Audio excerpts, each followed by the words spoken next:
I used to have a friend named William Polk, and I say used to because tragically he passed away a couple years ago. But William Polk was a man who was in the inner circle for John F. Kennedy during the Cuban Missile Crisis. And he talks about, and he's talked to me many times about the decision making that was going on and the role that Kennedy played in preventing a nuclear war, the maturity Kennedy had as a leader. Part of that maturity came from when Kennedy was first briefed on what was then called the Single Integrated Operation Plan, the PSYOP, the American War Plan. He went to the Pentagon and they briefed him. They said, this is, if we go to nuclear war, this is what we got. And basically, it was premised on the notion that America will be the largest surviving civilization, but in order to guarantee that, we have to kill everybody in the world. And he came out and said, that's insane. I'm not doing that. And he turned to his advisor, he said, and we call ourselves the human race. And he said, you have to give me options.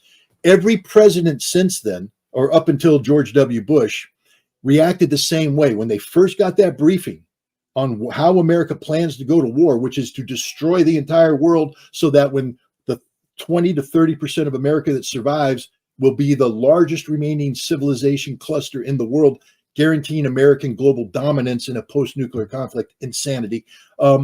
They all said the same thing, insane, give me options. I can't go to that. You can't make me do this. You have to give me options. And the Pentagon always gave them options that inevitably led to that. Since the end of the Soviet Union, the collapse of the Soviet Union, the Americans have downplayed their nuclear war plan.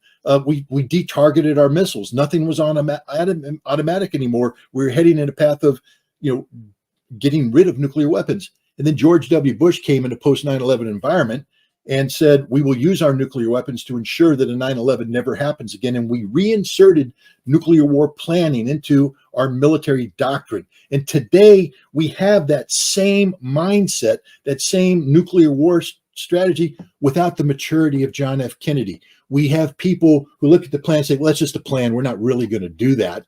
And they say the Russians are bluffing. We don't have to worry about this. The problem is the second something happens and that plan is pulled out, the dust is blushed off, and we start pushing buttons, we go to the scenario that John F. Kennedy said was insanity. Judge, we're going to blow up the entire world because we know that in a post-nuclear environment, we can't allow, for instance, India to survive intact because we're going to be reduced to 30% of our capacity. We can't allow India to have a superior civilization in a post-nuclear conflict. We're going to destroy the entire world. That's what the American nuclear war plan is.